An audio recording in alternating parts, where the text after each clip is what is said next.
தமிழ் திரையுலகில் முன்னணி நடிகராக இருக்கும் அஜித்குமார் தனது இளமை காலம் முதலே கார் பந்தயத்தில் பங்கேற்று வருகிறார். துபாயில் நடைபெற்று முடிந்த 24 ஹவர்ஸ் கார் ரேஸில் 922 ஃபோர்ஸ் கார் பிரிவில் நடிகர் அஜித்குமாரின் அணி 3வது இடத்தை பிடித்து சாதனை படைத்திருக்கிறது.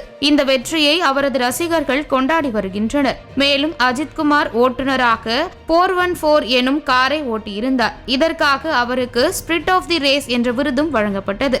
இதை அஜித்குமாரின் ரசிகர்கள் பெருமளவில் கொண்டாடி வரும் நிலையில் ரஜினிகாந்த், சிவகார்த்திகேயன், வெங்கட் பிரபு, சமந்தா என திரைத்துறையை சார்ந்த பலரும் அஜித்தின் வெற்றிக்கு வாழ்த்துக்களை தெரிவித்து வருகின்றனர். அஜித்தின் குடும்பத்தினரும் துபாயில் அவருடன் இந்த வெற்றியை கொண்டாடி வருகின்றனர். நடிகர் மாதவன் துபாயில் இந்த கார் பந்தயத்தை நேரில் கண்டு ரசித்தார். அவர் அஜித்குமாரை நேரில் சென்று பாராட்டியிருக்கிறார். அஜித்குமாரின் இந்த வெற்றியை தொடர்ந்து தமிழ்நாடு துணை முதலமைச்சர் உதயநிதி ஸ்டாலின், தமிழ்நாடு காங்கிரஸ் கமிட்டி தலைவர் செல்வ பெருந்தகை, தொழில்துறை அமைச்சர் TRP ராஜா மற்றும் அதிமுக பொதுச் செயலாளர் எடப்பாடி பழனிசாமி என பல தரப்பினரும் வாழ்த்துக்களை தெரிவித்து வருகின்றனர்.